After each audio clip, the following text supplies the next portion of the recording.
정말 사랑을 회복하는 그런 해가 되는 것 같습니다. 지난 한 주간 동안 우리가 특별 설교를 통해서 함께 은혜를 나누는 시간을 가졌습니다. 오늘은 우리가 갈라디아서에 계속하는 말씀을 보면서 함께 말씀을 나누려고 합니다. 갈라디아서뿐만 아니라 성경 전체적으로 그리고 특별히 사도 바울이 쓴 그런 서신서를 보면 많이 나타나고 반복되는 그런 강조하는 그런 내용 중에 하나가 예수를 우리가 믿기 이전의 상태에 대해서 언급하는 것입니다. 예를 들면 로마서 3장에 보면은 그들의 목구멍은 열린 구덩이요라는 표현이 있습니다. 그 혀로는 속임을 일삼으며 여러 가지 표현이 있는데 그냥 스쳐 지나가면 그게 무슨 말인가 하는데 가만히 생각해보면 굉장히 아주 적나라한 그런 표현입니다. 그들의 목구멍은 열린 무덤이다. 여러분, 무덤이 열린 걸 봤나요? 무덤이 열리면 어떻게 되나요? 진동하는 시체가 썩는 그런 냄새는 이 세상에서 그 어떤 냄새보다 더 독한 것을 볼 수 있습니다. 에베소서 2장 1절로 3절에 보면 그는 허물과 죄로 죽었던 너희를 살렸다. 그리고 너희는 그 가운데서 행하여 이 세상 풍조를 따르고 우리 육체의 욕심을 따라 지내며 본질상 진노의 자녀였다 라는 말씀을 하고 있습니다. 우리가 예수를 믿기 이전의 상태에 대해서 사도 바울이 이야기하면서 우리가 생각했던 것보다 훨씬 더 강하게, 훨씬 더 강한 그런 어조로다가 말하고 있습니다. 갈라디아서에 보면은 그 믿기 전에 우리의 영적인 상태를 율법적 사고를 가지고 살아가는 그런 사람으로 표현하고 있습니다. 그래서 오늘 우리가 본 1절, 2절, 3절에 보면 율법을 쫓아가는, 율법으로 되돌아가는 그런 사람들의 모습을 이야기하면서 3절에 보면 이와 같이 우리도 어렸을 때에 이 세상의 초등학문 아래에서 종로를 하였다라는 말씀을 하고 있습니다. 이 세상의 초등학문, 율법적 사고로 인하여서 파생된 그런 가치관, 그런 세계관, 이런 것들을 총칭해서 의미한다고 여겨집니다. 우리가 예수를 믿고 난 다음에 하나님께서 로마에 있는 그리스도인들에게 혹은 에베소에 있는 그리스도인들에게 혹은 갈라디아에 있는 그리스도인들에게 이미 예수를 믿은 후에 말씀을 전하는데 바울은 자꾸 그 예수를 이미 믿은 사람들에게 여러분들이 예수를 믿기 전에 이런 상태였었다라고 하는 표현을 아주 반복해서 하고 있습니다. 왜 사도 바울이 이런 표현을 계속 강조하고 있을까요? 이것은 이렇게 몇 가지 이유를 볼 수가 있는데, 첫째는 우리가 우리 자신에 대해서 잘 알고 있다고 생각하지만 사실은 그렇지 않을 수 있다고 하는 점 때문입니다. 우리가 예수를 안 믿던 상태에서 예수를 믿었기 때문에 예수를 안 믿는 사람이 어떤지를 비교적 잘 안다고 생각합니다. 근데 바울이 볼 때는 그렇지 않다는 겁니다. 여러분이 과거에 어떠했는지를 잘 모른다는 거예요. 그래서 바울이 이렇게 쓰는 그런 성경의 말씀들을 보면 우리는 대부분 그런 생각을 하죠. 예수 믿기 전에 사람들은 이랬었어. 그러나 나는 그 정도까지는 아니었다. 이런 생각을 항상 하게 됩니다. 그래서 우리가 그걸 피해가는 방법을 이렇게 피해가죠. 아마 지금 이 시대는 아니지만 그 시대의 사람들은 이렇게 바뀌었었는가 보다. 그런 생각을 할 때가 있습니다. 그러나 바울은 그렇게 생각하지 않는다고 하는 것을 보여줍니다. 두 번째 이유는 성경이 우리의 과거에 대해서 자꾸 말씀하는 이유는 현재의 우리가 과거의 우리의 영적 상태로부터 여전히 영향을 받고 있다는 겁니다. 우리는 예수를 믿는 것 같지만, 예수를 고백하지만, 사실 예수를 믿고 있는 것은 사실이지만, 그럼에도 불구하고 사실은 믿기 이전의 그 생각과 그 가치관과 그런 어떤 생각들이 여전히 현재의 우리의 삶에 영향을 미치고 있다고 하는 사실을 말하고자 하는 것입니다. 그리고 세 번째 이유는 그렇게 우리의 과거를 계속해서 반복해서 말씀하는 이유는 우리가 우리의 과거의 어떤 상태였는지를 정확하게 이해할 때에서만 비로소 우리가 하나님이 우리를 예수를 믿게 하고 누리게 하시는 하나님의 은혜가 무엇인지에 대해서 비로소 점점 명확하게 이해할 수 있기 때문입니다.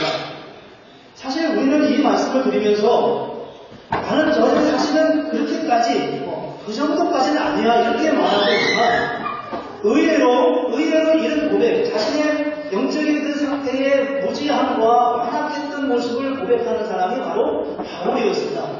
바울이 로마서 7장에 보면 이렇게 말하죠. 내 속고 내 육신에 선한 것이 더하지 않은 줄을 내가 아노니 원함은 내게 있으나 선을 행하는 것은 없노라.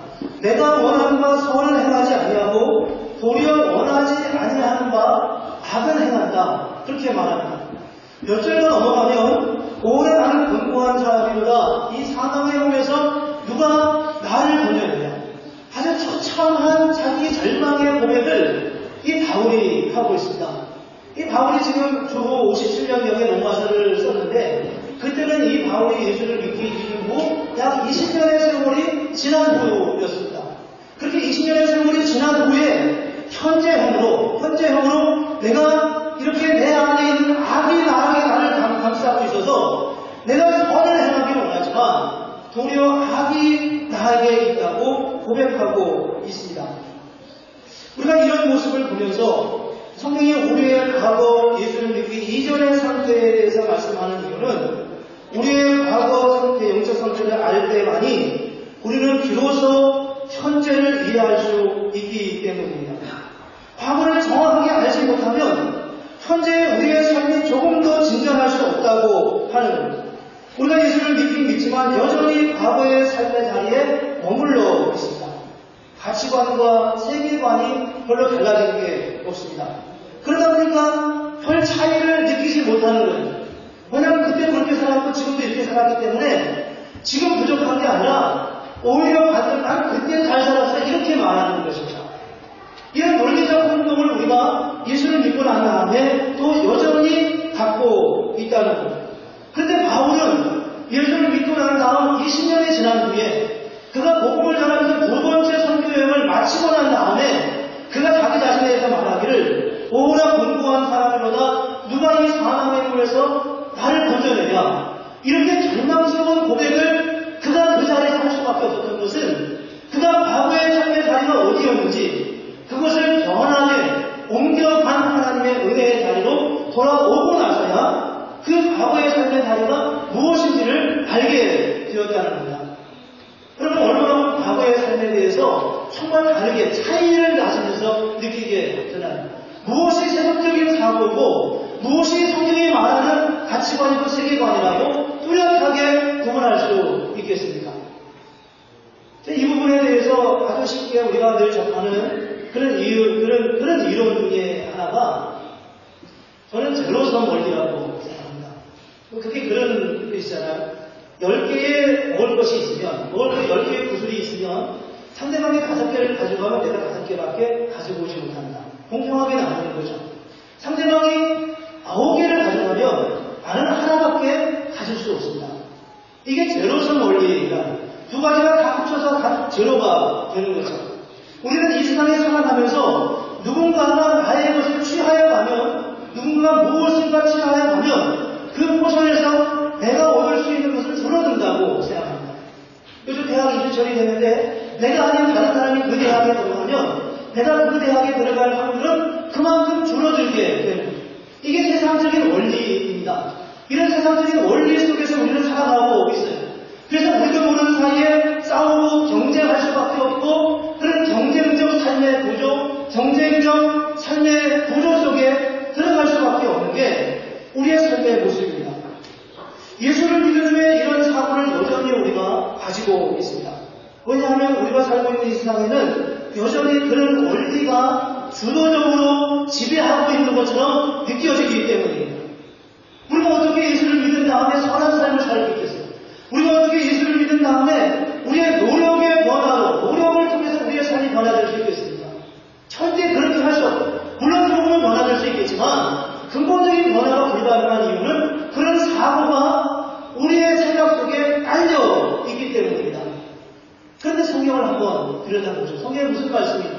예수님께서 보리떡 5개와 물고기 2마리로 5,000명의 사람들을 먹이고 있습니다. 그 어마어마한 사람들이 5명이어를 가지고 그렇게 작은 한 사람의 도시락밖에 되지 않는 그것을 가지고 5,000명의 사람들이 먹는 역사가 일어나는 겁니다. 여기서 우리는 제로섬 원리라고 하는 것이 파괴되는 것을 알 수 있습니다. 예수 그리스도의 말씀 안에서 그것이 깨뜨려지는 것입니다. 광야에서 살아온 이스라엘 사람들이 40년 동안 광야를 살면서 그는 아침마다 만나가 내리는 것을 경험합니다. 있을 수 없는 자연법칙으로 설명 불가능한 그런 삶의 자리에 그들이 놓여지게 되고 하나님의 은혜를 경험하게 됩니다. 남이 무엇인가를 가져가면 내 것을 잃어버린다고 하는 이 두려움과 남이 무엇인가 언젠가 나의 것을 빼앗을지도 모른다고 하는 이 두려움 가운데서 놓여질 수 있는 유일한 방법은 무엇인가? 그것은 바로 우리가 살아가고 있는 그런 세상적인 원리로부터 하나님이 말씀하시는 그 삶의 자리로 돌아가는 것입니다. 베드로와 바울이 감옥 안에 갇혔습니다. 이제 죽음을 기다리고 있습니다. 그런데 하나님이 그들을 거기서 빼서 불러냅니다. 이스라엘 사람들이 예루살렘 교회가 분쟁 가운데, 논쟁 가운데 아주 어려운 상황 속에 놓여 있습니다. 유대인 그리스도인과 이방인 그리스도인들이 말이 안 통하고 문화가 틀리고 생각이 틀리고 무엇보다 율법적 가치관에 대한 해석이 틀려서 그들이 어려움과 곤경 속에 빠져 있었습니다. 근데 그들이 하나님의 말씀을 바르게 해석하고 그 앞에 설 때 그들은 유대 교회와 헬라 교회들이 하나가 되어서 함께 세워져 가는 것을 볼 수 있습니다. 때로는 죽은 자가 살아나기도 하고요. 때로는 죽은 뒤에 나흘 만에 다시 살아나는 경우도 우리는 산자가 죽어가는 것을 보지만 죽은 자가 살아나는 것을 본 적은 없잖아요. 물론 새해 교회에 나오는 것 말고 우리의 실제적인 삶 속에 그런 일들을 우리가 알지 못해요. 여기서 우리는 하나님의 역사가 하나님께서 우리의 생각과 우리의 가치관과 우리의 경험과 반해서 반대 방향으로 하나님의 그 역사를 이루어 가시는 것을 보여줍니다. 우리가 예수를 제대로 믿는다면 성경 안에 나와 있는 이런 사건들을 우리가 깊이 진지하게 묵상해 본다면 우리는 어떤 결과를 가져오겠습니까?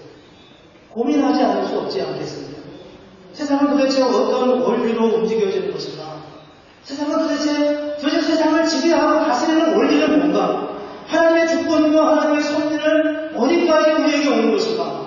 이런 생각에 대해서 우리는 예수를 믿음에도 불구하고 깊이 생각하지 못하고 살아갈 때가 참 많이 있습니다. 우리는 삶의 상당히 많은 영역에서 믿음의 원리, 말씀의 원리보다는 예수를 믿기 이전의 삶의 자리에 여전히 머물러 있을 때가 너무 많이 있다는 겁니다. 그러므로 우리에게 어떤 일도 일어나기 어렵습니다. 예수님께서 행하시는 어떤 일도 이전에 있었던 말씀 속에 있는 그 어떤 일도 우리의 삶에서 우리의 고백이 되기가 어려운 이유는 우리의 밑바닥에 깔려있는 우리의 생각이 여전히 이방인적이고 여전히 찬욕적이고 여전히 쟁취할 수밖에 없는 그런 삶의 구조에 놓여있기 때문에 우리는 하나님의 은혜를 누릴 수 있는 마음의 그릇을 가질 수가 없게 된다는 거죠. 그래서 우리는 보통 목사나 교회에서 무엇인가를 하려고 하면 누군가에게 무엇인가를 부탁하면 제 일을 먼저 좀 수습하고 먼저 하고 해야 되겠습니다. 이렇게 우리는 말하죠. 내 일이 너무 힘들고 어려우면 하나님의 역사를 향해서 우리의 마음을 여는 것은 너무나 힘들어 보입니다. 왜냐하면 우리는 그런 구조 속에 살아가기 때문이죠. 근데 누가복음 10장에 보면은 우리가 잘 아는 선한 사마리아인의 비유를 볼 수 있습니다.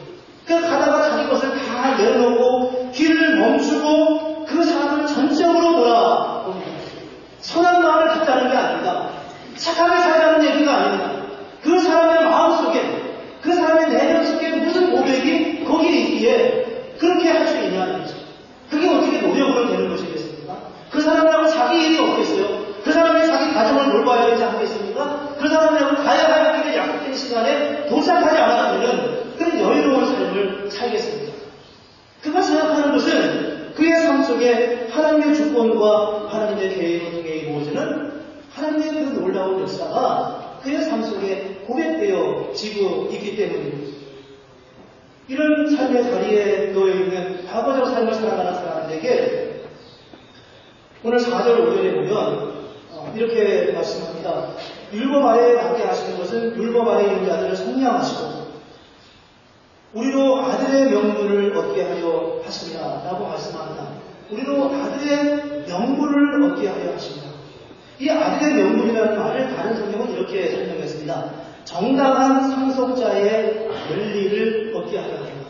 정당한 상속자의 권리입니다. 정당한 권리, 마땅히 요구할 수 있는 권리, 그 그 권리를 우리가 예수를 믿을 때 예수님께서 우리를 위해 십자가에 죽으시고 우리를 성량하셔서 하나님의 아들이 되게 하셨다라고 말하는 그 순간 우리는 정당하게, 왜냐하면 아들이기 때문에 정당하게 하나님을 향하여서 하나님 내가 정당한 상속자의 권리를 주장할 수 있게 한다고 말하고 있습니다. 그 순간 우리의 세계는 우리 안에 한정된 재화를 가지고 나누어 쓰는 그런 삶의 세계에서 하나님의 무한 재원과 하나님 나라의 그 영광의 자리로 초청받고 있는 것을 알게 됩니다. 그리고 6절 10절에 보면은 이렇게 이어서 바울은 말하면 너희가 아들임으로 하나님이 그 아들의 영을 우리 마음 가운데 보내사 아빠 아버지라 부르게 하셨느라.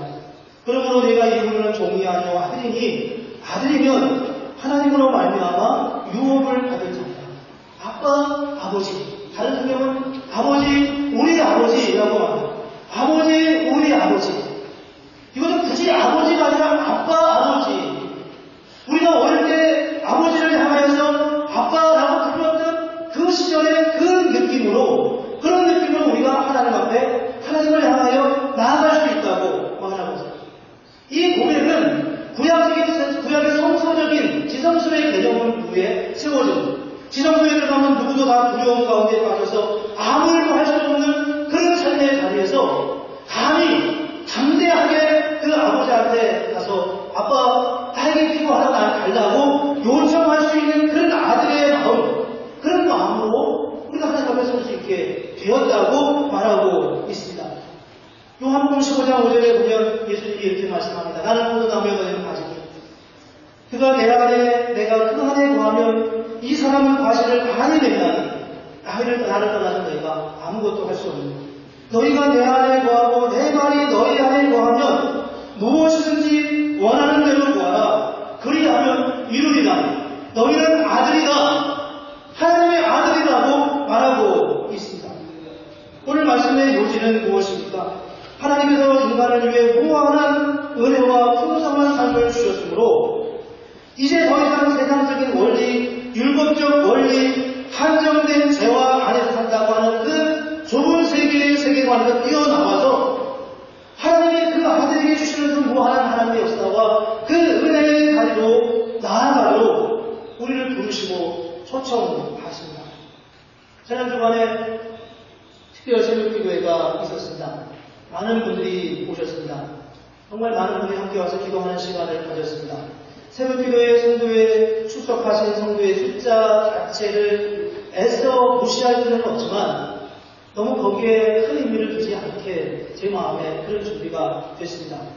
문제는 전체로서의 성도의 모습, 전체로서의 건강, 전체 얼마큼 모이느냐, 이것은 교회의 건강도를 가늠할 수 있는 그런 평가 기준이 될 수 있긴 하겠지만 그것보다도 성도 개인 한 사람 한 사람이 얼마만큼 주님을 만나고 주님을 섬기고 주님 앞에서 은혜를 누리고 기쁨을 누릴 수 있는가가 훨씬 더 중요한 문제라는 생각을 더 많이 이번 기회에 갖게 되었습니다. 바로 그런 점에서 많은 성도님들이 교회에 와서 함께 기도했지만 그럼에도 불구하고 여전히 눈에 띄지 않는 분들을 보면서 마음이 쓰이고 사실은 정말 안타까운 마음으로 그렇게 새벽에 예배를 드리게 되었습니다. 누가복음 15장에 보면은 이런 말씀이 있습니다. 예수님께서 양 100마리가 어떤 사람이 양 100마리가 있는데 그 중에 하나를 잃으면 양 99마리를 그에 두고 그 잃은 것을 찾아내기까지 찾아내지 다니지 않습니다. 또 찾은즉 즐거운 어깨에 메고 집에 와서 그 벗과 이웃을 불러 모으고 말하되 나와 함께 즐기다 나의 잃은 양을 찾아내었노라 라고 말하지 않거든요. 라고 말하고 있습니다. 이 본문을 가지고 성경 공부를 하면 사람들이 되게 이런 토론을 먼저 합니다. 99이 중요하냐? 아니면 하나가 더 중요하냐? 하나를 위해서 99을 내려버려야 되냐? 아니면 그게 아니냐? 이런 논리를 우리가 이야기하죠. 그러나 이 말씀을 보면서 이런 생각이 들었습니다. 이 말씀은 다른 모든 양들이 건강하고 잘 따라온다 하더라도 많은 사람들이 잘 따라온다 하더라도 아니 우리 교회는 그만하면 건강한 교회다 라고 말할 수 있다 하더라도 이만하면 괜찮다라고 말할 수 있을 때조차라도 한 마리 양이 못 따라오거나 아프거나 힘들어함으로 인해서 그것이 목자의 마음을 안타깝게 하고 아파하는 마음을 준다면 그 아픈 마음은 아흔아홉 마리의 양이 여전히 건실하고 그 건실해서 그 목자 목동일이 잘 되고 교회가 건실해서 건강한 교회라고 그렇게 능히 말할 수 있다 하더라도 그 잃은 양에 대한 아픈 마음을 채워줄 수는 없다고 합니다. 그 잃은 어린 양 한 마리로 인한 아픔을 목자의 가슴에서는 그걸 내려버릴 수 없다고 하는 겁니다. 저는 이게 주님의 마음이라고 생각했습니다. 한 마리 양을 전체의 일부로 보는 게 아니라 그 양 자체로 보는 거죠.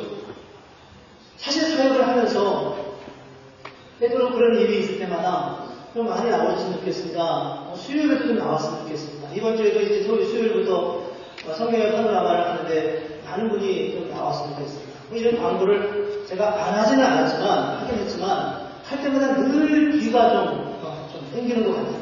제가 좀 약간 좀 마음의 불편함이 제 안에 있었습니다. 그게 어디서부터 오는 것인가 하는 생각을 했는데 그게 바로 그런 생각, 그런 오해 때문에 이런 오해를 혹시 받을까 싶어서 교회가 많이 모험하면 아직 목사가 좋아하는 것 같은 그런 마음입니다. 사람들이 많이 오면 목사가 이렇게 의심될 것 같은 그래서 제가 저 자신을 돌아봤어요. 나는 정말 어떤 마음을 가지고 있는가? 정말 나는 그건 나를 위한 것인가? 정말 하나님의 한 생명이 더 나왔을 때 그것을 가지고 그 모습 속에서 하나님의 영광을 마치고 한 생명의 새로운 힘을 얻는 것으로 인하여서 정말 주님의 마음으로 그리스도의 마음으로 기뻐하고 그렇게 감사할 수 있는가? 그런 마음을 돌아봤어요. 제가 2015년에 대해서 사랑합니다라고 말하는 일을 자꾸 하는 이유는 그렇게 말하면서 제 마음에 그 마음이 더 강하게 들기 시작했어요. 그런 마음. 우리 전체가 물론 좋아져야 되지만, 교회가 물론 부흥해야 되지만, 그보다 중요한 것은 한 사람 한 사람의 개개인이 어떻게 하나님의 말씀 앞에서 그분이 우리에게 주시는 바 큰 은혜의 자리로 나아갈 수 있느냐 하는 것이랍니다. 그래서 새벽 기도를 하면서도 그런 마음이 들었습니다. 왜 그분은 나오지 않으실까? 왜 나오셔서 함께 기도할 수 있을 텐데, 문제가 없는 것도 아닌데 여전히 문제를 가지고 있음에도 불구하고 왜 우리가 하나님 앞에 나아가지 못하는가? 왜 하나님 앞에 같이 갈 수 없을까? 왜 기도할 수 있는데 왜 기도하지 않고 여전히 근심을 가지고 우리가 여전히 현재 자리에 서 있어야 합니까? 하나님께서 예수 그리스도를 통해 우리에게 아들의 명분을 주셨습니다. 정당한 상속자의 권리를 주셨다고 말했습니다. 나에게 와서 말하라. 내가 줄 것이다. 그리고 성령을 통해서 우리는 그분을 두려운 분이 아니라 아빠, 아버지라고 부르도록 그렇게 우리에게 말씀하셨습니다. 그런데 왜 우리가 하나님 앞에 다가가지 못할까? 왜 우리가 하나님 앞에 다가가지 못할까?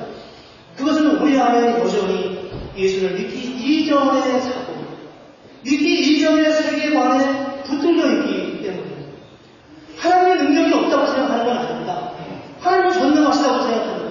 그러나 그 전능하신 하나님조차도 내가 지금 원하는 그것을 나에게 주기에는 너무 버겁다고 생각하는 나의 세계관에 문제가 있다는 거죠. 하나님께서 오늘 우리에게 아빠, 아버지라고 부르도록 말씀하셨습니다. 이 말씀은 오늘 사도 바울이 이 말씀을 갈라디아 교우들에게 말하면서 갈라디아 교우들의 어떤 모습을 상상하면서 바울이 이야기했어요. 주님을 향하여 달려가고 싶다. 주님의 은혜의 다리를 향하여서 쉼없이 달려가고 싶습니다.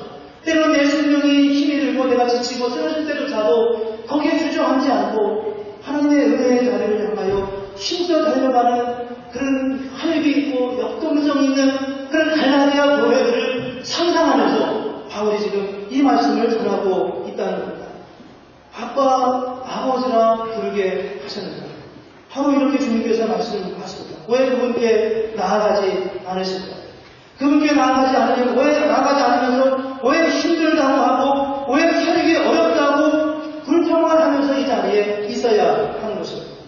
기도해보지도 않으면서 하나님의 은혜를 구해보지도 않으면서 아니 아버지, 아니 아빠, 왜 내 삶을 이런 데로 내버려 두셔야 되냐고 한번 하루에 한번 예배를 해보지 않고 왜 현재의 삶의 자리에서 힘들다는 소리만 우리가 해야 되냐. 일주일 동안의 특별 새벽 기도는 끝이 났습니다. 그러나 저는 그 마음에 기대되는 2015년은 우리 모두가 정말 한 사람도 빼놓지 않고 다 하나님의 은혜의 자리로 나아가는 큰 축복이 있기를 소망합니다. 우리 마음에 그런 은혜를, 그런 소망을 간절하게 강력하게 우리가 갖고 주님의 은혜의 자리를 향해서 힘써내는 아빠라고 부를 수 있는 그런 하나님의 은혜, 그 하나님을 향한 열정과 믿음을 회복하는 그런 은혜가 있기를 주님의 이름으로 축복합니다. 기도하겠습니다. 거룩하신 하나님, 우리의 아버지가 되시고 우리의 아빠가 되시는 하나님, 우리가 그 아빠에게 우리의 삶의 전복을 맡기며 주님의 은혜의 자리로 나아가기를 원합니다. 아버지 하나님, 우리에게 은혜를 허락하여 주시옵소서. 하나님의 놀라운 은혜를 이 한 해 동안 누릴 수 있도록 주여 우리 한 사람 한 사람 가운데 주님의 은총으로 함께하여 주시옵소서. 예수님의 이름으로 기도합니다. 아멘. 다 같이 앉으신 채로 찬송